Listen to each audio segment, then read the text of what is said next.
And welcome back to the Daily Dribble podcast, guys. As always, I'm your host, Nick Zammit. Thrilled to be back for another massive episode, recapping a huge week of action from across the basketball landscape. The on-court action has been breathtaking to say the least as the Olympics start to reach its culmination, with the Olympic medal games set to take place over the next day or two. Whilst from around the world, and the NBA in particular, the off-court action has been just as exciting. I'll get into things a little bit more shortly. Before I do so, just want to shout out both Stadium Scene and The Cover.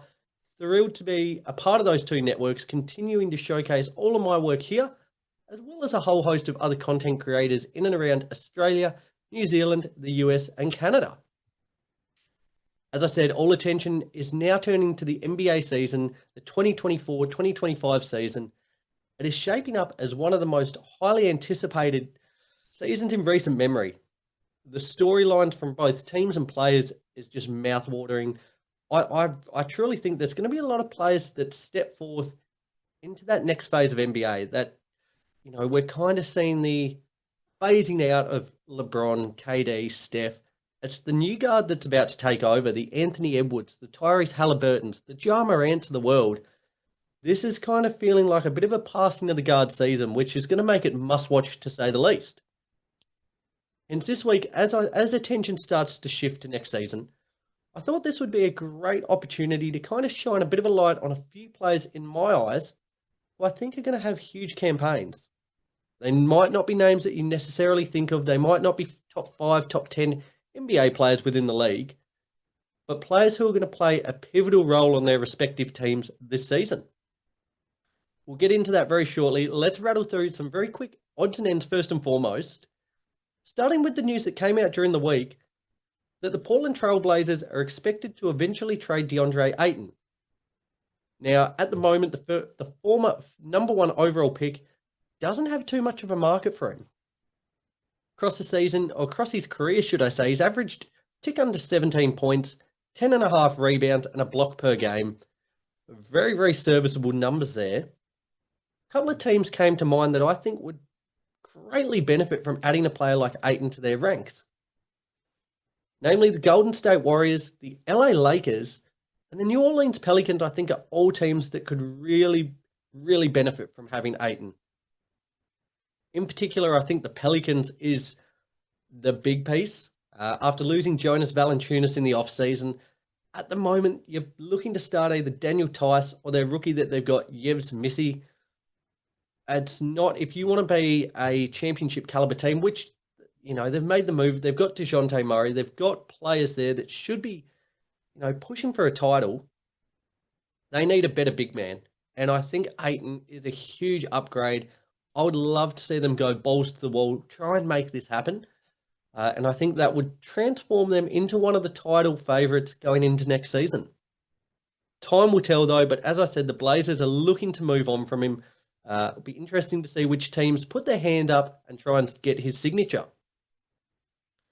Free agent Malachi Flynn has agreed on a 1-year deal with the San Antonio Spurs.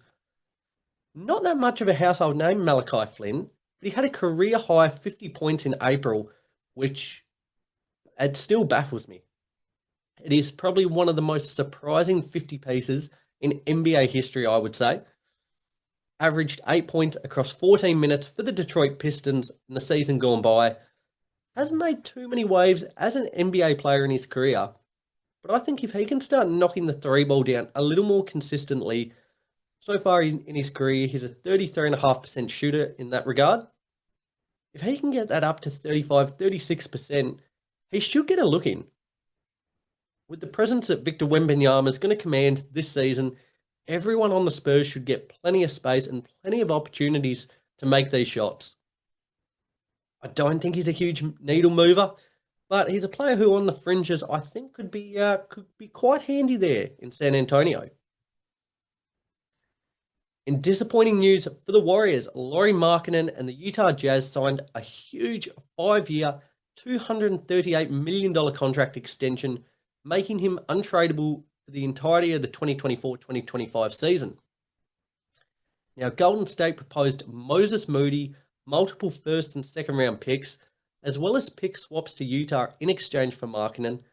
They turned this down, which I think was probably a smart move. I think there's better packages out there for Markkanen.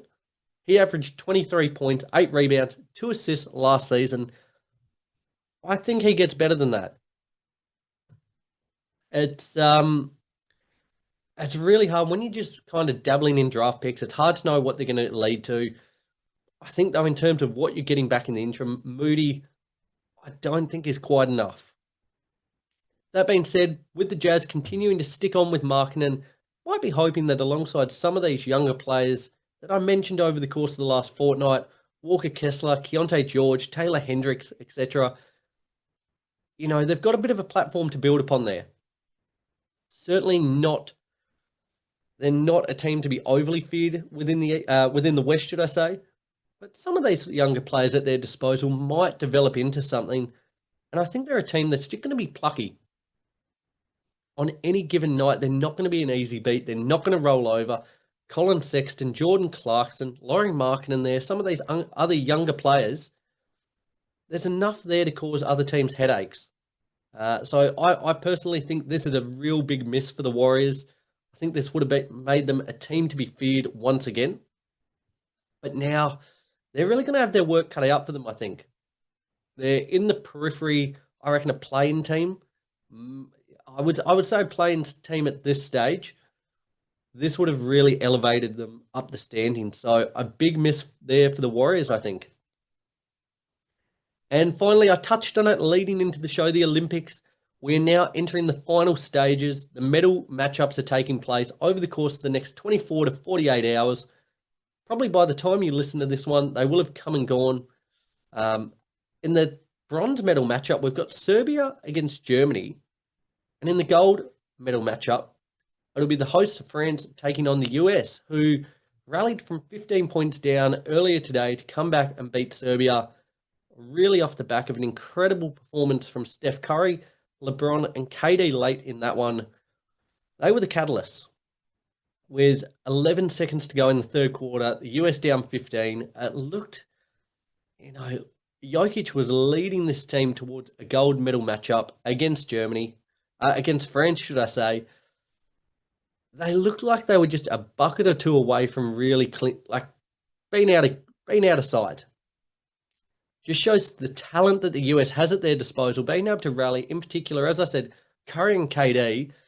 KD had a very quiet first 3 quarters, found that extra gear in the fourth. Hell of a performance. I'm backing them as good as the French team is there. Wemby, a couple of really talented players amongst their ranks. I think the US will be too good.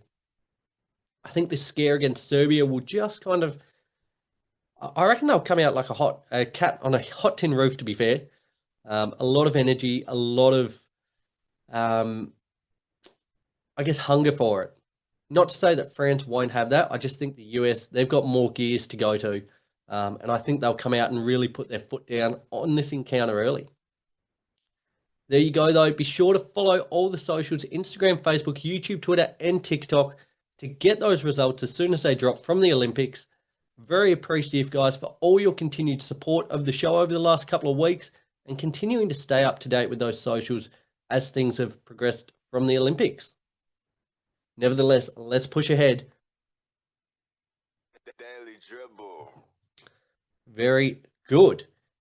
A segment here called Eyes Wide Open. It's essentially going to shine a little bit of a light on, what have I got? I've got 4 players here who I think are set for big campaigns. They might not necessarily be names that you think of in terms of star or superstar players, but I think these players are all going to have a really big impact on their team this season. Let's get into it. As I said, we're shining a light now on the 2024-2025 season. You'll notice that theme over the next few weeks. We're roughly about 9 to 10 weeks away, which from the season starting, which will absolutely fly by. So let's get into it. All attention to the 2024-2025 season. The first name I've got here as a player you should be keeping an eye on is Buddy Hield. Now, I think the switch to the Warriors is going to be massive for him. Last season, he averaged 12 points, 3 rebounds, and 3 assists.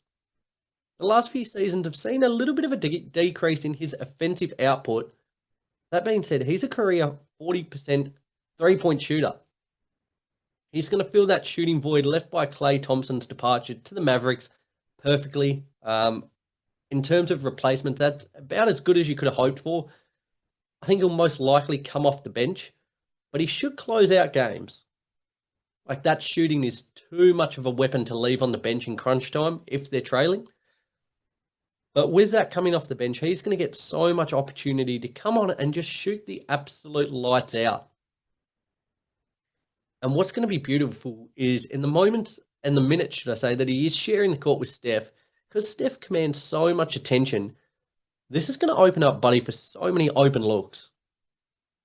Splash Buddies is going to take over. It's a name that's been dubbed already pretty much since Buddy joined the Warriors, but I envision that will take off in new ground once the season starts. If you're into it, if you're into a bit of a punter, you wanted to put some money on it, I think Buddy is a sneaky pick for sixth man of the year. I really think he's going to average close to 16 points per game, and he's going to be a key piece of the Warriors' push back towards the playoffs. I truly believe if they have any hope, as I said, I think they're kind of a plain team at the moment. If they're to be anything better than that, Buddy Hield is going to have to be huge for them. So, yeah, I predict probably 16 points, 3 rebounds, 3 assists, 40% from 3. That's a tremendous season. If the Warriors can get that, they go a long way to being a playoff team once again. My second player that I've got is Dyson Daniels.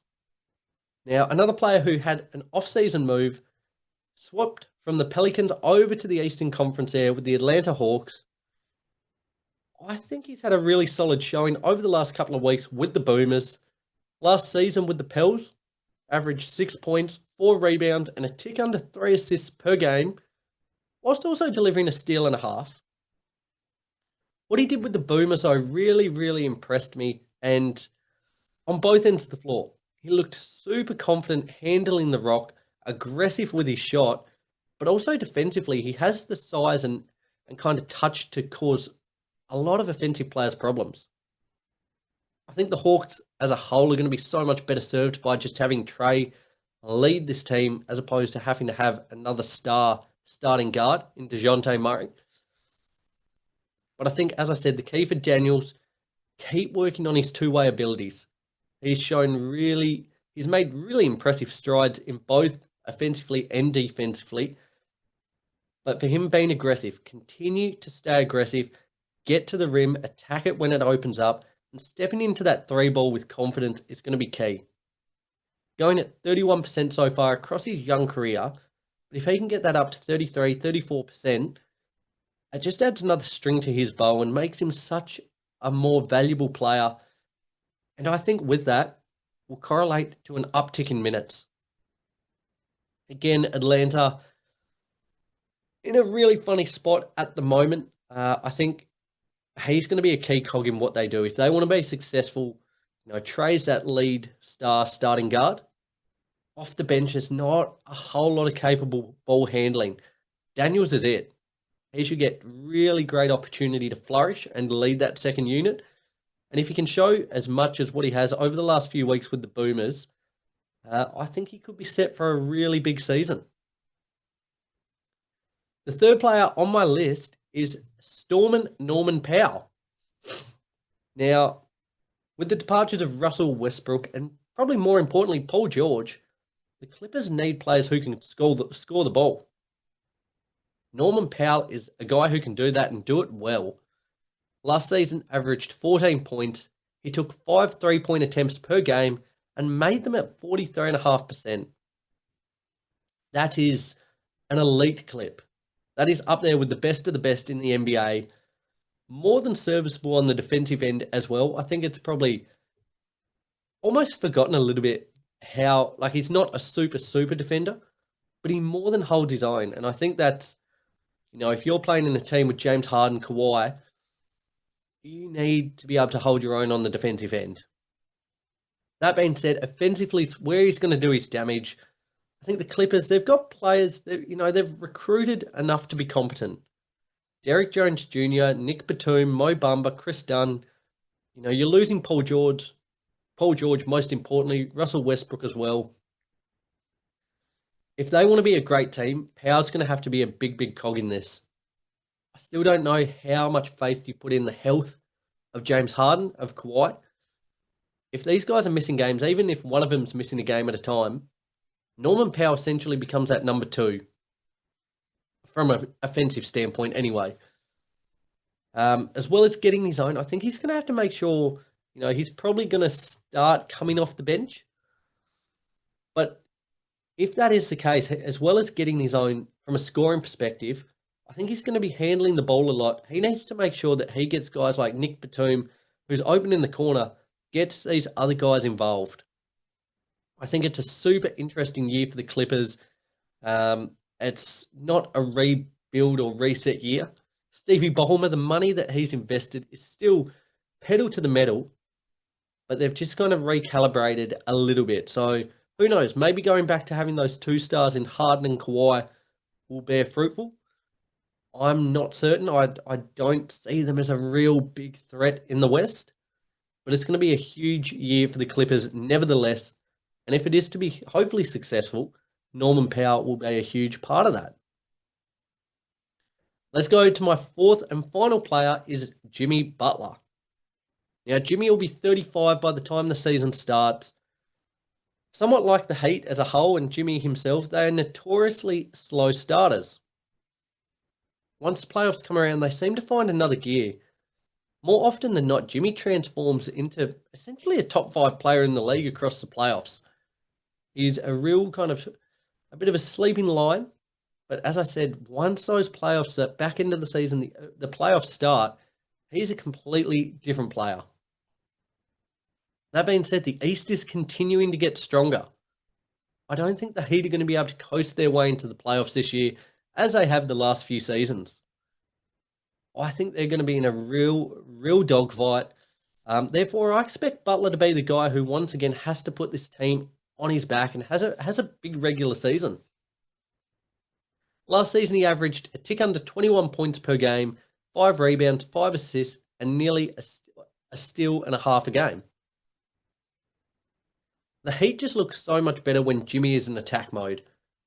With a squad that lacks a real kind of number 1 level scorer, he's got to be that guy, I believe. His best offensive season came across the 2016-2017 season with the Bulls, where he averaged 23.9 points per game. I'm going to go out on a limb here and say that I think he averages more this season. I predict that Jimmy Butler will score 25 points per game this season. And as I said, if the Heat want to be a chance and be a serious threat, they need that from him. There you have it. There's my first essentially hot take leading into next season. Jimmy Butler, 25 points per game. Big year. Big regular season coming up from Jimmy. I don't have a lot of faith in their supporting cast. Terry Rozier, Bam, Tyler Hero. That's essentially it. There's not... Jamie Jaquez, he's got a little bit about him, but there's not... As I said, the East is just too strong now.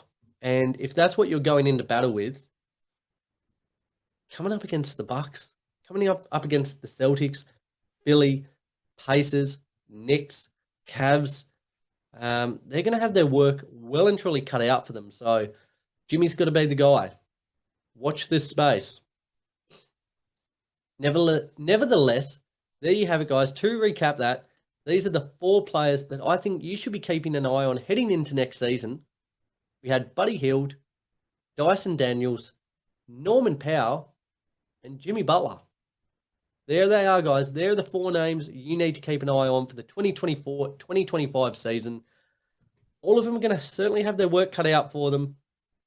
But I think these are players, as I said, they're not superstar players, but who are going to have to play essentially like superstars if their teams want to go far this season. Really appreciate you guys continuing to tune in and week out.